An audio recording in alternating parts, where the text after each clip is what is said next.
गंगेच्या प्रत्येक थेंबाइतकी पवित्र अशी ही महाशिवरात्री असते। या तिथीला भगवान शिवशंकर आणि माता पार्वती यांचा विवाह झालेला आहे, म्हणून महाशिवरात्रीला अनन्यसाधारण असं महत्त्व आहे। विशेष करून ज्या मुलामुलींचे विवाह जमत नाहीत त्यांनी संकल्पयुक्त हे महाशिवरात्रीचं व्रत करावं। पुढच्या महाशिवरात्रीपर्यंत नक्कीच तुमचा विवाह जुळून येईल। तुमच्या मनासारखा वधू, मनासारखी वर तुम्हाला मिळून जाईल।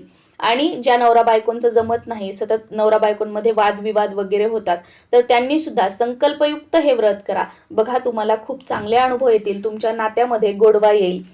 आमच्या भागामध्ये तर अगदी लहानांपासून, ज्या मुलामुलींना कळत नाही त्यांच्यापासून ते वृद्धांपर्यंत घरामध्ये प्रत्येक जण हे महाशिवरात्रीचं व्रत करतं। त्यामुळे या व्रताला असं काहीही नाही की यांनी करावं त्यांनी करू नये, फक्त यांनीच केलं पाहिजे त्यांनी नाही केलं पाहिजे, असं काहीही नाही। घरामध्ये लहानांपासून मोठ्यांपर्यंत प्रत्येक जण हे महाशिवरात्रीचं व्रत करू शकतात। तुम्हाला जर काही कारणाने महाशिवरात्रीचं व्रत करणं शक्य नसेल तर या दिवशी आवर्जून शिवलीलामृत या ग्रंथाचं पारायण करावं। शिवलीलामृत ग्रंथाचं पारायण कसं करायचं, त्याचं उद्यापन कसं करायचं, हा व्हिडिओ मी तुमच्यासोबत शेअर केलेला आहे, तो तुम्ही बघू शकता। आणि त्या दिवशी आवर्जून जर तुम्हाला शक्य झालं तर निश्चित काळामध्ये किंवा जे शिवपूजेचे 4 प्रहर असतात तर त्या कोणत्याही एका प्रहरामध्ये तुम्ही पारायण केलं तर अतिशय उत्तम। तुमच्यासारखे भाग्यवान तुम्हीच असाल। आणि जर निश्चित काळातही शक्य नाही, 4 प्रहरांमध्येही शक्य नाही, तर दिवसभरामध्ये तुमच्या वेळेनुसार कधीही आपण शिवलीलामृत ग्रंथाचं पारायण करू शकतो। समजा तुम्हाला शिवलीलामृत ग्रंथाचं पारायण करणंही शक्य नाहीये, तर अशा वेळेला या दिवशी प्रदोष काळामध्ये, प्रदोष काळ म्हणजे काय, जेव्हा सूर्य मावळतो त्याच्या 1.5 तास अगोदर आणि सूर्य मावळल्याच्या नंतर 1.5 तास नंतर जो कालावधी असतो त्याला प्रदोष काळ म्हटलं जातं।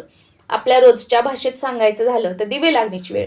या वेळेमध्ये आवर्जून शिवलीलामृतातील 11वा अध्याय, ज्याला रुद्राध्याय म्हटलं जातं, तो तरी वाचण्याचा नक्की प्रयत्न करा।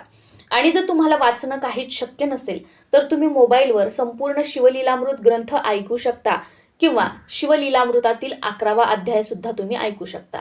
आपल्या चॅनलवर संपूर्ण शिवलीलामृत मराठी मी अपलोड केलेलं आहे, ते सुद्धा तुम्ही महाशिवरात्रीच्या दिवशी नक्की ऐकू शकता। कारण या दिवशी एक वेळ तुम्हाला व्रत करणं शक्य झालं नाही तर काही हरकत नाही, तुमच्या काही अडचणी असू शकतात, पण सेवेला खूप जास्त महत्त्व आहे।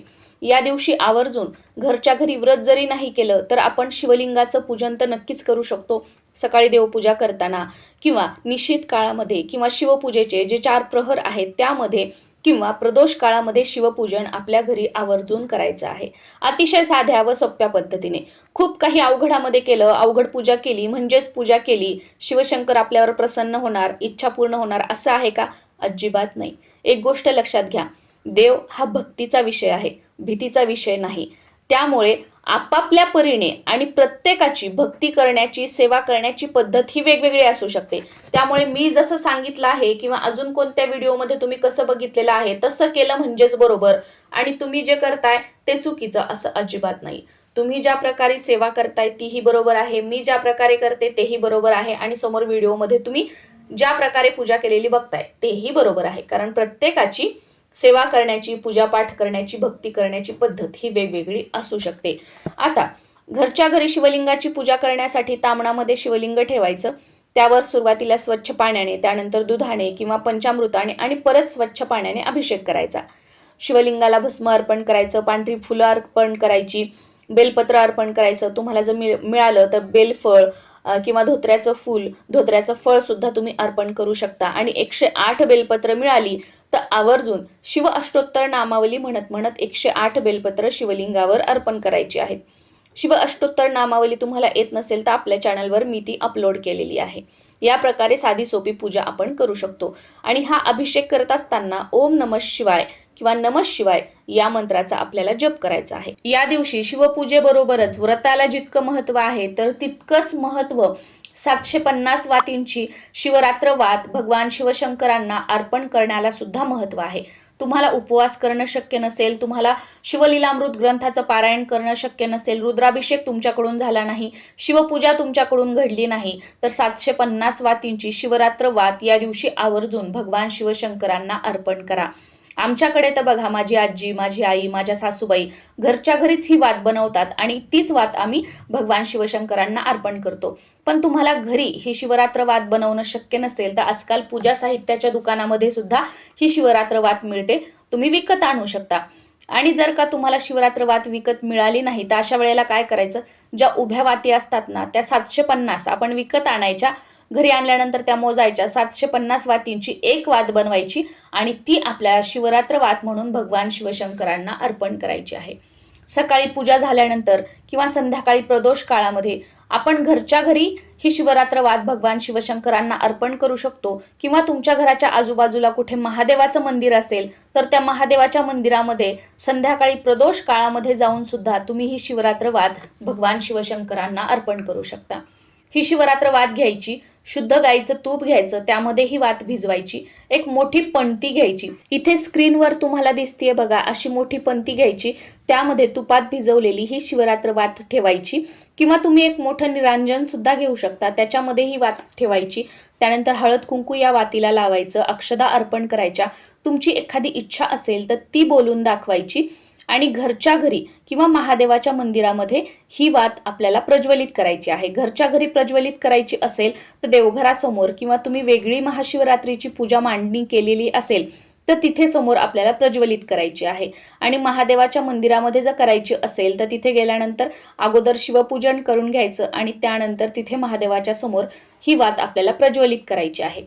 आता महादेवाच्या मंदिरामध्ये ही वात आपण प्रज्वलित केली तर ती पणती असेल किंवा निरांजन असेल ते आपल्याला तिथेच राहू द्यायचं, परत आणायचं नाही, ते सुद्धा आपल्याला दान करायचं आहे. आणि घरच्या घरी जर आपण ही वात प्रज्वलित केली तर अशा वेळेला ती पणती तुम्ही दुसऱ्या दिवशी एखाद्या झाडाखाली वगैरे ठेवू शकता किंवा आपल्या घरी कुंडीत वगैरे मातीत आपण ती पणती ठेवू शकतो किंवा धुवून तुम्ही परत ती पणती वापरू शकता किंवा प्रवाहित सुद्धा करू शकता. आणि जर निरांजन असेल तर ते तुम्ही आजूबाजूला कुठे एखादं महादेवाचं मंदिर असेल तर दुसऱ्या दिवशी ती निरांजनी मंदिरामध्ये आपल्याला दान करून यायची आहे. तर या प्रकारे 750 वातींची शिवरात्र वात भगवान शिवशंकरांना आपल्याला अर्पण करायची आहे, त्यांच्या समोर प्रज्वलित करायची आहे. आणि जर घरी आपण ही वात प्रज्वलित केली तर ती वात शांत झाल्यानंतर त्या वातीची भस्म सुद्धा असते, तर ही आपल्याला दुसऱ्या दिवशी निर्माल्यामध्ये टाकायची आहे किंवा सेम एखाद्या झाडाच्या बुंद्याशी किंवा एखाद्या कुंडीमध्ये किंवा पाण्यामध्ये प्रवाहित सुद्धा आपण करू शकतो. आय होप तुम्हाला संपूर्ण माहिती मिळालेली असेल, पण तरी सुद्धा अजून काही प्रश्न असतील तर खाली कॉमेंटमध्ये तुम्ही विचारू शकता, नक्कीच त्यांची उत्तरं देण्याचा मी प्रयत्न करेल. आणि काही कारणाने तुम्हाला ही शिवरात्र वात या दिवशी प्रज्वलित करणं शक्य झालं नाही तर या दिवशी तुम्ही शिवलीलामृत ग्रंथाचं पारायण करू शकता. त्याचबरोबर तुम्ही रुद्राभिषेक सुद्धा या दिवशी करू शकता. हे दोन्हीही व्हिडिओ मी तुमच्यासोबत शेअर केलेले आहेत, त्यातून तुम्ही माहिती घेऊ शकता. नमस्कार.